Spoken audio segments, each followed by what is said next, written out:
नमस्कार मेरे प्यारे विद्यार्थियों। रुद्राक्ष माध्यमिक विद्यालय की ऑनलाइन क्लासेज में आपका स्वागत है।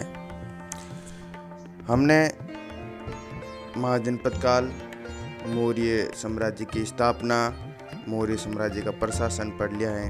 उसके बाद मौर्य साम्राज्य के अंत के बाद कौन से राज्य शासन करने लगा, कौन सा वंश शासन किया, इसके बारे में आज पढ़ते हैं। मौर्य साम्राज्य के बाद ब्राह्मणों का राजा आता है पुष्यमित्र शुंग, और इस वंश की स्थापना 185 ईसा पूर्व में पुष्यमित्र शुंग ने की। मौर्य राजा वरहदर्थ का प्रधान सेनापति था। उसने उसे मारकर सिंहासन पर अधिकार कर लिया। उसने 151 ईसा पूर्व तक राज्य किया। उसने कई युद्ध किए, युद्ध में विजय प्राप्त की और अपने राज्य काल में 2 बार अश्वमेध यज्ञ किया। सुप्रसिद्ध संस्कृत व्याकरण पतंजलि अश्वमेध यज्ञ में उसका राजपुरोहित था। पुष्यमित्र के बाद शुंग वंश में जो प्रमुख राजा हुए, अग्निमित्र, ज्येष्ठमित्र, भद्रक, भागवत और देवभूति। देवभूति को उसके अमात्य वासुदेव ने लगभग 73 ईसा पूर्व सिंहासन से उतार दिया। शुंग वंश के बाद भारत की राजनीतिक सत्ता पर सातवाहन वंश का उदय होता है। आंध्र प्रदेश में सिमुक नामक व्यक्ति ने लगभग 60 ईसा पूर्व में सातवाहन वंश की नींव डाली।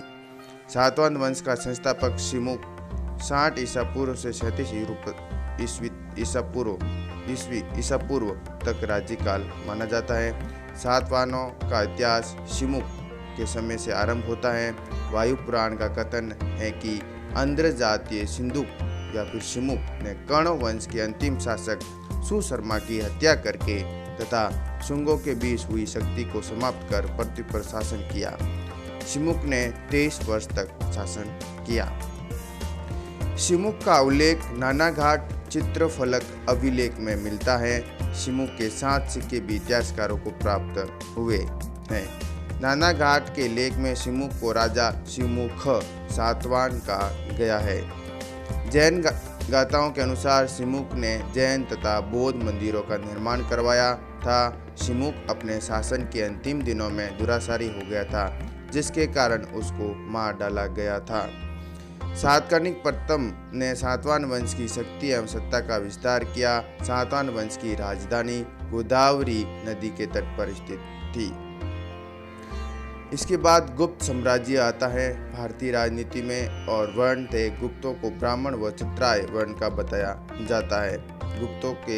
गुप्तों को आरंभिक शासक श्री गुप्त थे, जो गुप्त वंश का संस्थापक माना जाता है। उसके बाद उसका पुत्र घटोत्कच इस राजनीति में आता है और उसके अपने पिता के शासन व्यवस्था पर करता है, और घटोत्कच का शासन 300 ईस्वी से लगाकर 319 ईस्वी तक रहता है।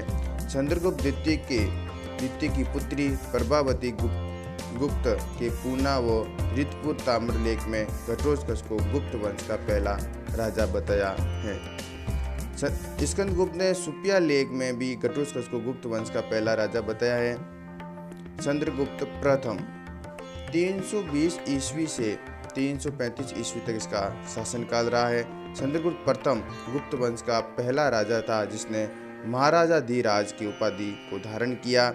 चंद्रगुप्त प्रथम ने लिस्वी राजकुमारी कुमार देवी से विवाह किया। चंद्रगुप्त प्रथम ने 319 में गुप्त संवत चलाया। इसके बाद चंद्रगुप्त प्रथम के बाद उसका पुत्र समुद्रगुप्त राजनीतिक में आता है और वह शासन शुरू करता है। और समुद्रगुप्त की माता का नाम कुमार देवी, पिता का नाम चंद्रगुप्त प्रथम। सर्वप्रथम फादर हेरास ने ये मत दिया था कि समुद्रगुप्त को राज्य प्राप्ति के लिए अपने भाई के साथ संघर्ष करना पड़ा था। वो भाई कांस था। चंद्रगुप्त दिग्विजय और एकीकरण वो साम्राज्यवाद में विश्वास रखता था। समुद्रगुप्त समुद्रगुप्त के दरबारी कवि हरिसेन ने उसकी सैनिक सफलताओं का विवरण इलाहाबाद प्रशस्ति अभिलेख में किया। समुद्रगुप्त के बाद उसका पुत्र चंद्रगुप्त द्वितीय शासन में आता है। वो राज्य करता है 380 ईस्वी से 412 ईस्वी तक। चंद्रगुप्त द्वितीय को विक्रमादित्य की उपाधि भी उसने धारण की थी। पिता समुद्रगुप्त, भाई रामगुप्त, माता दत्त देवी, पत्नी धू देवी। चंद्रगुप्त द्वितीय का नाम देवराज तथा देवगुप्त भी मिलता है। उसने अपने राज्य को विवाह संबंधों और विजयों द्वारा बढ़ाया। उसने अपनी पुत्री का विवाह वाकाटक राजा रुद्रसेन से किया, जिसकी मृत्यु के पश्चात प्रभावती ने अपने छोटे पुत्र को गद्दी पर बिठाकर राज्य की वास्तविक शासक बन गई। चंद्रगुप्त द्वितीय ने पश्चिमी मालवा गुजरात को भी जीता, उज्जैन को अपनी द्वितीय राजधानी बनाया। शक विजय के पश्चात उसने विक्रमादित्य की उपाधि धारण की। कुमारगुप्त या महेंद्रादित्य 1414 ईस्वी से 455 ईस्वी तक शासन करता है। 414 से 455 ईस्वी तक।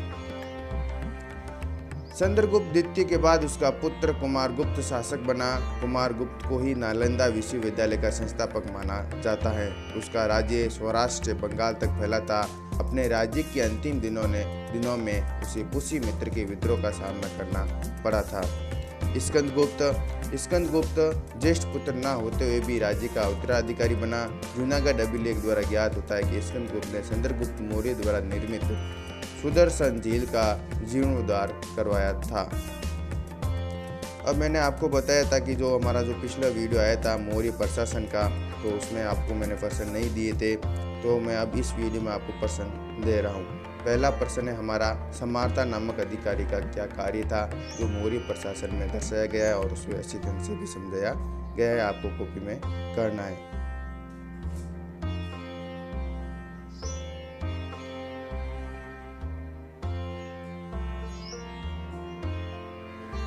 दूसरा प्रश्न है, स्कंदगुप्त ने मौर्य द्वारा निर्मित किस झील का जीर्णोद्धार करवाया था।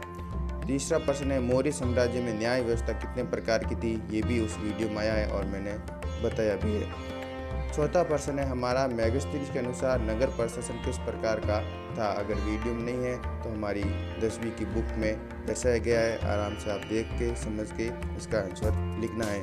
तीर्थ किसे कहा गया है, तो तीर्थ मौर्य साम्राज्य में अलग अलग विभागों को तीर्थ कहा गया है। गुप्त साम्राज्य की स्थापना किसने की थी, तो गुप्त साम्राज्य की स्थापना श्रीगुप्त ने की थी। चंद्रगुप्त प्रथम का उत्तराधिकारी कौन था, ये इसमें इस वीडियो में दर्शाया गया है। नालंदा विश्वविद्यालय की स्थापना किसने की थी, तो नालंदा विश्वविद्यालय की स्थापना कुमारगुप्त ने की थी। और 9वां प्रश्न है हमारा, महाराजा धीराज की पदवी किसने धारण की थी, ये भी इस वीडियो में इलाहाबाद प्रशस्ति अभिलेख किसने लिखवाया था, तो समुद्रगुप्त के राजकवि हरिसेन ने लिखवाया था। और जो ये हमारा मैप है, ये भी आपको कॉपी में अच्छे ढंग से समझ के आना है या फिर बना के लाना है। ये चंद्रगुप्त प्रथम का राज्य है